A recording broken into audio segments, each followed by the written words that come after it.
really ensure that you are supporting your franchisees. We talk, and of course we use a donut, we talk about the circle of success. And, us as the franchisor have to make sure we're giving our franchisees all the tools and resources they need in order to succeed.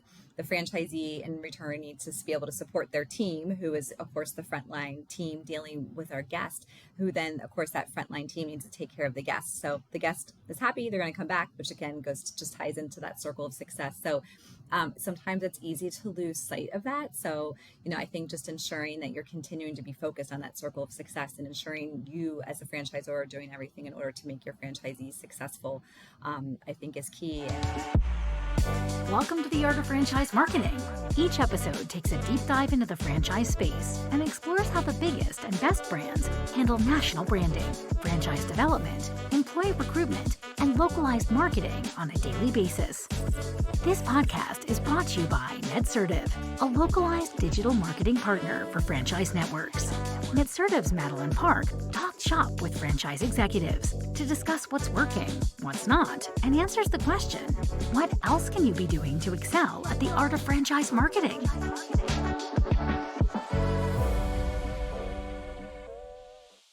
Hey everyone, welcome back to the Art of Franchise Marketing. Today we have Betsy Hamm, the CEO of Duck Donuts, the infamous Duck Donuts. Betsy, thanks for joining us today. Thank you so much for having me.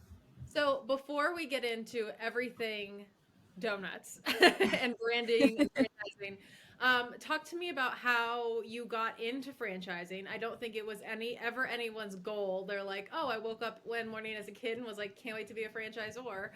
So how'd you get into franchising and then eventually make your way over to Duck Donuts? Sure. So it's actually kind of by accident. I spent the really first part of my career working for a hospitality and resorts and entertainment company, Hershey Entertainment Resort. So amusement park, restaurants, resorts, chocolate spa. So my job was to get people to come to the sweetest place on earth, which was, of course, a really awesome job. And a friend of mine had said, hey, Duck Donuts is opening their corporate headquarters here in the Harrisburg area in Pennsylvania, which is where I live. And they're looking for someone to come in and build their marketing team and help grow the brand. And I had never even heard of Duck Donuts at the time. I had never been to the Outer Banks, which is, of course, where Duck started. It was in Duck, North Carolina. So when I reached out to a few friends who did vacation in the Outer Banks, they said, have you guys ever heard of this donut concept, this Duck Donuts? I was asked to come in for an interview. And both of them were so excited and so emphatic. They're like, oh my gosh, Duck Donuts is the best. You absolutely have to take this interview. I mean, just so crazy. And I'm like, why are you guys so excited about a donut that you get at the beach? I just was so intrigued by their enthusiasm and their loyalty to this brand. So obviously I took the interview with the founder and who was the CEO at the time, Russ. And, Russ sat there as the founder who started this brand in the Outer Banks just on a whim because there weren't donuts, made to order donuts available when he was on vacation. Sat there and talked about this brand to people who knew it, obviously loved it. And it was just starting to franchise and to get the name out there. And they wanted to make it a national household name. So as a marketer sitting there and hearing this story of this brand and where the potential was to take it, I was like, wow. This is a marketing person's dream come true to have the ability to come in and take it and help to make it become more sophisticated and evolve it. That's a once in a lifetime opportunity from a marketing perspective. So I quickly took the leap and came in as a marketing person, not honestly knowing anything about franchising. So the first couple of months, it was very eye-opening to understand how a franchise system works and what the role of the franchisor is and how franchisees are and how we're here to support them and to make them successful. So, certainly wasn't something I ever set out to do. But here I am, and it's been 7 years later. And obviously my role has continued to evolve this time, and so has Duck Donuts. I adore that. And it's funny because we have a house, or I should say my husband's family has a house in Corolla, which is right next to Duck. You have to drive through Duck to get there. And on our first family vacation, all the kids were talking about Duck Donuts. And I'm like, are they trying to say Dunkin' Donuts? Like, I don't understand what they're like. I don't get it. And sure enough, we have every morning we would go to Duck Donuts. The kids are thrilled. And I was like, this is like a cult. Like there were like hour and a half waits and not a single person complaining. Everyone was super excited. And obviously once I had my experience there, I'm like, oh, I get it now. And I get it now. Right. Years later, it's now a franchise, which was super fun to see. So you came in marketing, learning the franchising from the ground up, and you now kind of run the operation. So what was that like? Because it seems to me, in most franchises and most emerging brands, you're building the plane as you're flying it. So Yes. Yep. when you came in, did you have any locations already? Did you have your FDD? What was that process like? Yeah, so they were about 2 years into it. They had 20 locations that were open. And I was their 12th corporate employee, and I was really the first one outside of the friends and family circle. Mhm. So everybody who had worked there at the time, was family or a friend of the family. So there was a lot that was established and there was a lot that was good, but it was at that point where, wow, this is getting serious. We continue to sell franchises. I would say very easily, to be honest. Mhm. So how do we build out the structure and the system and the support and the brand? So that was like I said, 7 years ago, where that time was like, okay, let's make sure that we're fine tuning the brand, we're fine tuning the support, roles and responsibilities of the team. So it really was at a really interesting time where a lot of that was obviously happened. We had sold shops, they were open, they were being successful, but we needed to really elevate our level of support and our approach to the system and to the brand.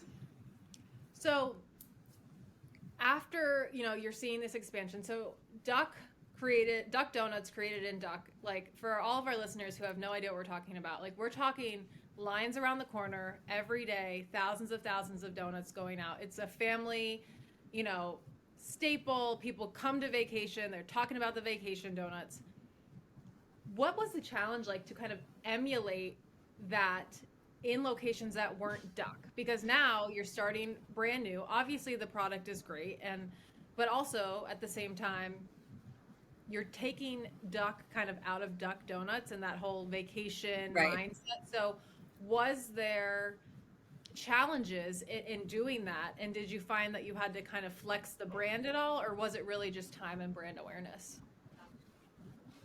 Yeah, no, it definitely was, because you think about it, when you're on vacation, you have a different mindset, right? Like you don't mind spending money, you don't mind waiting in line. It's an experience. And to your point, the thing that differentiates Duck Donuts is that we are warm, made to order fresh donuts. So, when you walk in, you're not seeing a case of donuts and you just go out and pick it up. You go to the counter and you're ordering and you're customizing your donuts, and then they're literally made fresh while you wait. So that obviously isn't a 30-second process. So that's okay when you're on vacation and you get to watch the entire experience. So it has that sort of show feel to it, which people really enjoy. So as we started opening outside of the Outer Banks, the first several locations, probably the first 10, 15 locations, were in markets where people were familiar with the brand, as it's markets where people vacation in the Outer Banks. So you had that brand familiarity.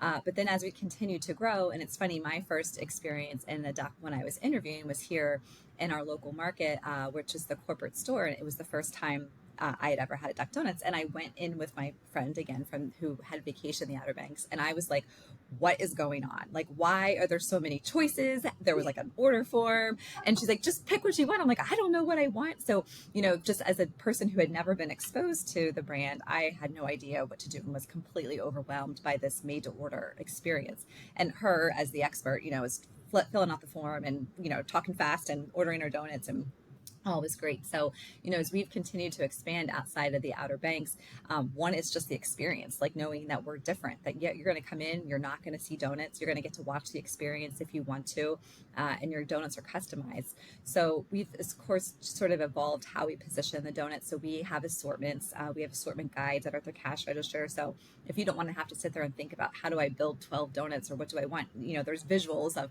oh, look, that has vanilla and cookies and cream. Great idea. I'll take that donut. So it's just making it easier that you want to customize your donut. Great. Feel free to. But if you don't want to think about it or you want suggestions of some of our fan favorites, we're willing to provide that. And then, of course, there's just the whole convenience factor, which convenience has become way more important just as the years have gone by. So if you don't want to wait for your donuts and you don't have time, ordering online, ordering ahead, ordering in the kiosk in store. So the brand has certainly evolved past that. We know people don't want to wait in line for an hour when it's that grab and go. If you're taking donuts to the office or to a party, you want to be able to get them as quick as possible. So that's really where the brand has evolved, and it will continue to evolve as we grow. How do we meet that customer expectation from a convenience standpoint? And again, if you want to come in, you want to wait, it's not that long, but sometimes 10 minutes feels like a, lifetime if you have somewhere to be. But that opportunity to still watch the experience, to order, customize your products is there as well. So that's really where I think the evolution of the brand has been the last several years. Yeah, and I will say I took, I worked with you, and when we were in Duck this past summer, I took my kids, went to, the original store, and they were thrilled to be able to be there, and no one else was there, and make their own donuts.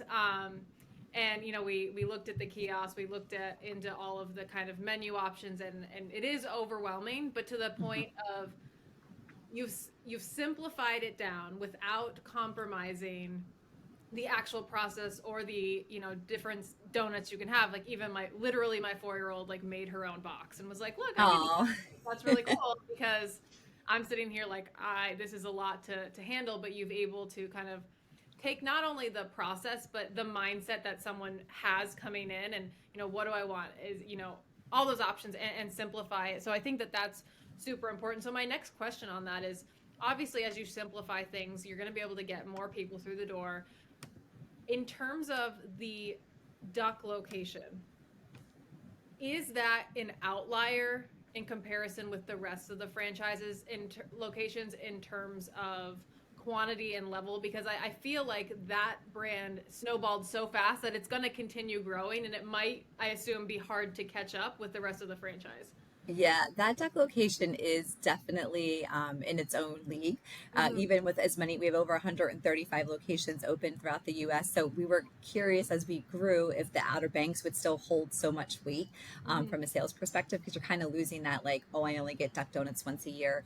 But yeah, they still kill it. They're in our top usually 2 to 3 stores for the year. And of course, their seasons, basically April through September is their peak season. But yeah, they continue to just crank out donuts. And I mean, they are just an amazing operation. Like, I love visiting them during the summer when they are just in go mode and they are just cranking out the dozens, and their toppers are fast, but they're still being able to do it beautifully.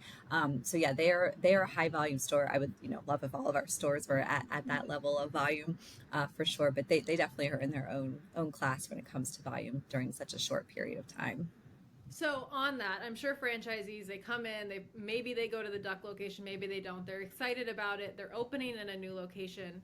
Obviously, your differentiator is made to order. It's warm. It's kind of a family environment. But how do you coach against? You've got a Starbucks and a Dunkin' Donuts and a Krispy Kreme on every corner. Obviously, you're innovating to make it more streamlined for more customers to come in, but again, that's kind of like competing against a giant. So how do you coach against that? A lot of franchises, quite honestly, don't have to deal with that because the donut space is so small that it's not different leagues. It's really you in the major leagues right away. Yeah, no, you're so right, and that's been the challenge, is that education factor. So even before our locations open, especially in a new market, we try to be very intentional about the messaging that's going out on social media. Talking about Duck Donuts and why it's different and why it's special and why you won't see donuts when you walk into a location. So to try to show that, look, we're a premium product that is different than what you can get at the grocery store or at a competitor. So we really try to position our messaging around that. And the reality is, we can probably talk about it all day long from a messaging standpoint, but the goal really is to get people to eat the donut, because once somebody has that donut, they're like, oh my gosh, okay, I see why this is different than any other donut that I've ever had. The fact that it's warm, that it's fresh, that, there's so many varieties of toppings. So, that's one of the pieces that we really promote to our franchisees when they're opening a location. Sample as much as you can, drop donuts off at local businesses or donate them to schools or whatever it is. Just like, get your donut in people's mouths. Like, that will be the best marketing tool, the best sales tool, because then people realize what that difference is. And you're right, we're in this kind of niche category where there are a lot of other donuts. A lot of some of the big competitors, their primary sales are coffee. Ours are ours are our donuts. So if we can just continue to deliver that superior product with an exceptional customer experience, I think that's the other piece too. We want to make sure that our team, frontline employees, are delivering that great customer experience every time somebody walks in, whether they're watching their donuts being topped or they just ordered them online and they're running in just to grab them, that they're ready and they're fresh and they're done right. That's really what is the differentiator, and just continuing to be able to deliver on that just builds that reputation and that brand as we go forward.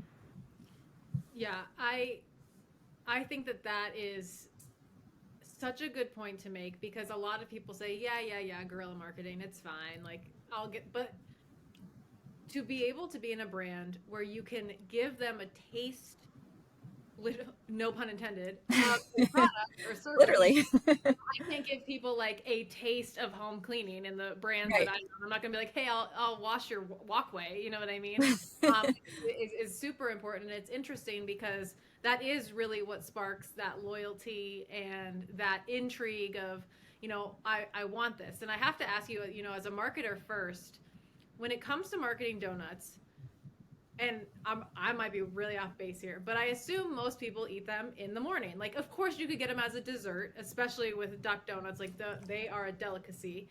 But do you find that your marketing has changed from when you were, your previous roles of people might want to visit a theme park, a spa, all those entertainment at any point in the day, at any point in the year. But with donuts, do you have to flex so that a lot of your marketing goes out at certain times of the day, in certain seasons? Is there a right timing for marketing a donut? That's a great question. So the good news for us is that our day parts are nearly evenly split. So of course, morning traffic is our highest day part, but the afternoon and evening are only slightly behind the morning. And it kind of goes back to what you said with the treat. So sure, people certainly are grabbing them for breakfast, taking them to the office, whatever it is. But that afternoon, like afternoon snack after school, evening, especially depending on what the location is near, if it's near like a restaurant or a movie theater, then they're seeing some really nice evening traffic because people are going there for that, evening treat or dessert after dinner. So the nice thing is there's no wrong time to eat a donut. You can eat it any time of the day. That's shocking to me. I didn't know it would be that tight in a race. Wow. Yes. So, but to your point, that kind of does change, because that would have been my thoughts too coming into the brand. So, it's making sure that there's messaging that is around that morning office hero and picking up donuts and taking them to work in the morning, and then that afternoon treat, and then the evening dessert. So it is certainly trying to hit all of those day parts. And, in addition to the donuts, we sell ice cream, and we do like donut ice cream sandwiches or donut sundaes or milkshakes. I said ice cream sandwiches, I mean donut sundaes, donut milkshakes. So there's that part. And then there's always also the breakfast sandwich. So we have like a regular breakfast sandwich, but then there's also a donut breakfast sandwich where you take a half a donut, cut it in half, put an egg patty, sausage or bacon, and then you put that maple icing on top, like you drizzle that. So it is this very scrumptious breakfast sandwich. So we have some products really that we can kind of transition into different day parts, as well as of course coffee and espresso drinks. So again, trying to get that that millennial or Gen Z to stop in after work or after school to grab an espresso drink, just trying to hit those multiple day parts so we can really extend that traffic. But yeah, the good news is people eat donuts all day long. That's so. I can't tell my kids that, because now it's gonna be, we're in Ambler, so we're not too far from where you are. Okay. We're in the same state at least. So then my next question is on staffing. And every home service, quick service, you name it, the turnover is high. Do you find that stores are benefiting from staying open towards that later hours because they're the nighttime, the treats, the post work tends to pick up, but is it making up for what you might be paying hourly in that middle of the day when people are probably not donut on their mind? Right. Yeah, no, you're right. Because at lunchtime, like that 12 o'clock to 2 o'clock, that is definitely a slow time for us. People aren't necessarily, unless they're buying donuts for something later in the day, that's certainly a slow time. So, the good news is, depending on the volume of the shop, they can run with 2 team members during a shift. So if they're working a 4 or 5 hour shift, if you could split that day into 2 or 3 shifts, that makes it pretty easy. But yeah, there's certainly that downtime, like around lunchtime, that it's harder to kind of have an incentive to go to Duck Donuts unless you're buying donuts for later, or you just want to eat a donut for lunch. I mean, we obviously support that idea too. Yeah, no, and I like that it's just kind of setting those expectations of, your location isn't failing because there's not a line out the door at noon. Like that is to be anticipated. Obviously, we can try and fix that, but not always telling the franchisee it's going to be busy all the time and you're always Right. going to sell out. It's just unrealistic. So I like that it's kind of a real take on that. And then my next question on that is, your locations are doing well. They've got their great marketing. How do you handle franchise development marketing? Because I would imagine as much as it's, people get QSR, I think gourmet donuts are kind of a newer thing. It's very attractive. It's very sexy. I don't want to say trendy because trendy typically means it's not going to be around for a while, and that's already been proven. So what do you find yourself coaching your team on when you're technically in FranDev, you're competing against every brand in the world, right? Right. You want to continue growing quickly and nationally and maybe internationally. How do you make sure that you guys are staying at the forefront of those lead generators? And as people are walking through the door, you're getting those closures, you're getting those commitments. Yeah, so when up until last year, we actually never spent money or targeted marketing on FranDev. So everything, all the leads we got were completely organic. Somebody went to a location, of course, in the beginning, it was in the Outer Banks, had a great experience, wanted to bring duck donuts to their local hometown. So it was all organic in the beginning. And last year, we started to become more intentional. Like, look, we really want to grow. We want to grow faster. Let's start putting some messaging, some advertising dollars behind targeting. And, I think from a sales perspective, it's simple, right? Like it's donuts. And yeah, there's some coffee and some ice cream, but we're not complicated. We don't have a million different SKUs of products or, a full service kitchen or anything like that. So, and because there's just been this love for donuts for, hundreds of years, it just makes it, to your point, that it's not trendy. Like, look, donuts have been around forever. Like, they're going to continue to be around. How we serve them or what the flavors are, that kind of stuff will change and will continue to evolve. But I think just the simplicity of the product and just the confidence in knowing that it's been successful for over 100 years from a product standpoint, it makes it to be an easier sell. It's not overly complicated to run an operation. If you come in with some business acumen, understand finances, understand marketing, understand how to manage a team, of course, of a lot of teenagers. If you have that piece down, like teaching you the operations piece of how to make donuts, how to run your shop, like that's almost the easier part. It's more of just make sure you have that business acumen when you're coming in, because you're a small business owner. So you are in control of your destiny of how much money you're making or not. That's the pressure that becomes on as a franchise owner is you're a small business owner. So just ensuring that we're having those conversations up front and setting people up for success, then as long as they understand that, it's honestly not a hard sell. And you talked about how you kind of have a simpler version of operations because it's mostly donuts, right? Not full service kitchen. Yep. I'm seeing a lot in franchises across the board. They're increasing their modalities, they're increasing their services. What is your take on that? Do you foresee Duck Donuts eventually becoming a broader spectrum breakfast, if you will, food? Or do you guys really say that's not for us and our innovation will be, within the realm of the donuts itself? That is an ongoing debate / conversation with our team, because of course we want to do what we can to increase AUVs for our franchisees. And, so whether it's innovating around the donut, whether it's flavors or how we utilize donuts, or creating other products like the donut breakfast sandwich, for example, of, how else can we do that?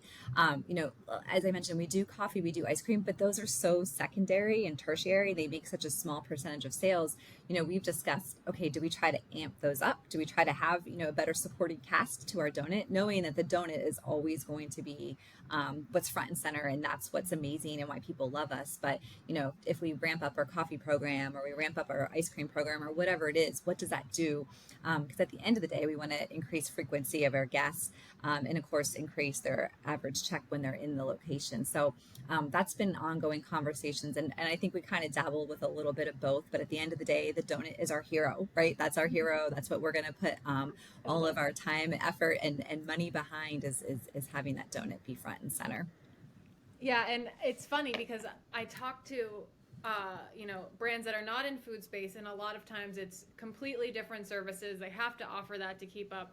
But in the food space, oftentimes I see, to your point, is we're not going to change our staple, but we might change the toppings, or we might flex to the culture of, maybe a different style of sauce or something like that. So, it's definitely a trend that we're seeing in the QSR space, where it's, I was talking to Wingstop earlier today, and they're like, we're not expanding to burgers, but we will expand, the rubs and the sauces. Yeah.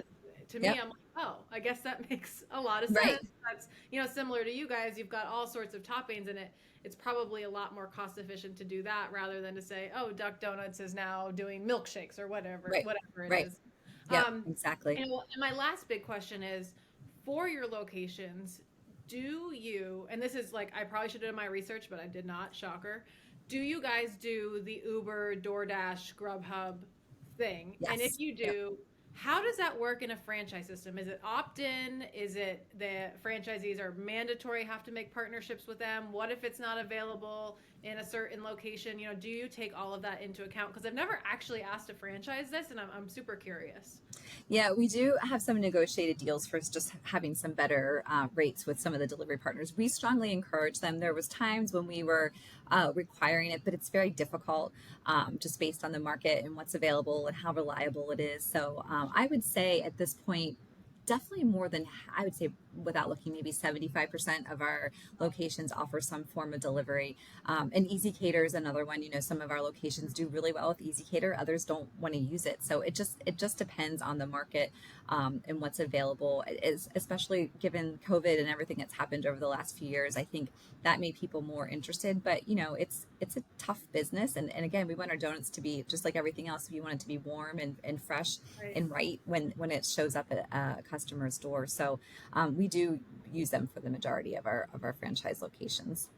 Yeah, I like that, because for me, I never leave my house. I should, I don't dashing or dying, basically. But like that.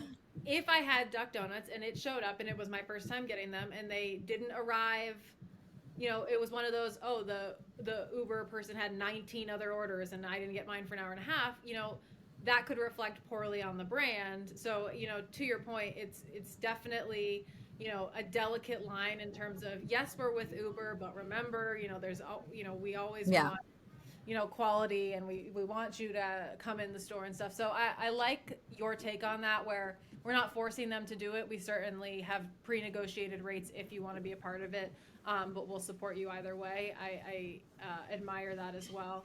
And my final question, Betsy, is what's next for Duck Donuts? You guys are on the up and up. You've already broke the 100+ mark. Where do you see you guys going in terms of locations and operations? And also for you, who has a marketing background, where would you like to see that go? Right. So we have 135 locations open. We'll be at about 150 by the end of the year. We'll open 50 locations next year. We're in 5 countries outside of the U.S. I just got back, actually. We opened in Bangkok. Yes. Yeah. Oh, I didn't know that. Yeah, we're open in Egypt. I just got back actually from Bangkok, which we opened in last week, and I stopped by our Doha, Qatar location on the way home. Open in Canada, and who am I missing? Oh, Saudi Arabia. So yeah, so we have a huge potential from an international standpoint. So I talked to Paul Preston about this at Aquatas, and he was like, culture transcends culture. People love their kids no matter what country you're in. Is it the same for donuts? Is it really totally just like people get it? People get it. And it's fun. It's kind of funny you mentioned the day parts, because the day parts, and to be fair, most of the locations in the Middle East are in malls, so they're not open, but no one's eating donuts at 9:00 in the morning. Like, it is a treat, afternoon, evening. Wow. The Saudi Arabia location's open till midnight. So, I mean, it's just a different culture standpoint, and even how, like, people sit there and they hang out and they drink a lot more coffee, so it's to answer your, without getting into a whole discussion international, the donut's still the donut, and it's still loved and amazing. But again, it goes back to the education of, hey, you're not going to see donuts when you walk in, and this donut's warm and it's vanilla cake. So it's been fascinating. Not again something I would have never thought of 7 years ago, that I'd be flying to open a shop in Bangkok or in Cairo, Right. Egypt. So it's been fun. So there's a ton of potential growth from an international standpoint. But at the end of the day, we want to open more locations. We want to be worldwide, and we just want our current franchisees to be more successful. We want them to, have higher AUVs and higher sales. So working on the things that will make that happen, whether it's from a marketing program and messaging strategy standpoint, whether it's from product introduction, or how we're using donuts, or how we really lean into special occasions and holidays and events, because we do really well with those right now. So how do you just make our donuts feel a little different and feel special like they are? So that's what we're focused on, is just obviously continuing to open locations, but most importantly is having our current shops be more successful. I love the duo focus there, and I hope my friend went to Egypt one day or one time, and I was like, that's like my goal place to go. So now when I go to Egypt, I'm going to Duck Yes. Donuts, and I'm taking a picture with my duck donut in front of the pyramids. Like, Yep. I did that. Yeah. I took the I duck, took a donut. Yeah. It was amazing. It's very cool. So if you could pick one country with no any sort of bias behind this, just because it's super fun and you love it, where would you like to see Duck Donuts? Like, what's the next country? Oh, you know what? On the horizon, we have opening before the end of the year. Pakistan will be opening in the Middle East. Iraq will be opening next year. Australia will be opening first quarter of next year. And actually, Northern Ireland will be opening next year. Oh, plus some islands. See, I'm forgetting Bahamas and Curacao will be opening here Oh, how as well. So fun. it's so funny because that's, I don't know. I'm amazed and overwhelmed by the opportunity and the embracing of the donuts across the globe. So we're just going with it. Like, we know it works in the Middle East. We'll have our first European location. I'm confident Australia will do well. They eat a lot of donuts. So it's just been fun, and something that I would have never seen or anticipated as we grow. But here we are. We have international locations and continue to grow them too. You are gonna have some serious air miles, I will say. Yes.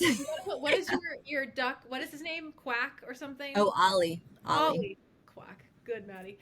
You gotta do like one where his shirt is just the country's flag for every country you do. Oh, yeah. That would be cool. Um, That would be and cool. then I have to ask though, where are you getting these international leads? Are these still organic, or are these coming from brokers? Or oh my goodness. So they're primarily organic. We have an international development person Okay. who's located in Spain. So his job is obviously to sell. So he goes to a few shows. He was actually in a show Yeah. last week in the UK. He left Bangkok to go there. But we're not actively spending a ton of money or anything like that. Yeah. It's word of mouth. It's people who Wow. usually come to the States, have an experience, and we're getting in with these like great food groups who are able to grow the brand quickly.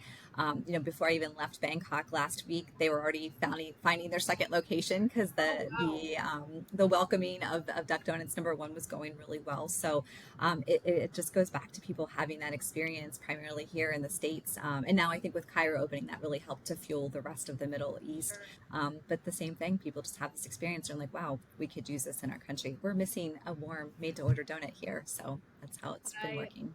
love that. Well, maybe I should get a house in somewhere cool, and then I'll be like, that's gonna be a Duck Donuts owner. that Yes, that goal we'll of hook you up. buy a cross international border house just so I can start a Duck Donuts. So, we're Perfect. up on time, but I have a final question, and I never prep people for this because I love what they say off the cuff. So, if you had Okay. one piece of advice to give to a franchisor, what would that be? And if you had a piece of advice to give to a franchisee, what would that be?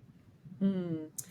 Um, as to a franchisor, I would say to really ensure that you are supporting your franchisees. We talk, and of course, we use a donut. We talk about the circle of success, and us as the franchisor have to make sure we're giving our franchisees all the tools and resources they need in order to succeed. The franchisee, in return, needs to be able to support their team, who is, of course, the frontline team dealing with our guest, who then, of course, that frontline team needs to take care of the guest. So the guest is happy, they're going to come back, which again just ties into that circle of success. So sometimes it's easy to lose sight of that. So, I think just ensuring that you're continuing to be focused on that circle of success, and ensuring you as a franchisor are doing everything in order to make your franchisees successful, I think is key. And I guess that's probably the second piece of advice with the franchisee franchisee is, look, you're in charge of your destiny. You're in charge of if you make it or break it. And so how you spend time in your small business and what you spend time on working, not just in the business, but on the business, is definitely where we see the difference in success from a franchisee perspective is how they work on their business, not just in it. I love that, and it was so well said, and I'm obsessed with the circle of success. I'm going to somehow steal that. Wait till I send you the graphic. The graphic's super cute, and it moves. I'll send you the graphic. That's really awesome. I'm going to steal it and transfer it to my household, so I'll show I have a 5 and 7-month-old, and just put it on their door. Oh. Here's our circle of success. Brush your teeth. It all goes. You want me to be in a good mood? It all goes together.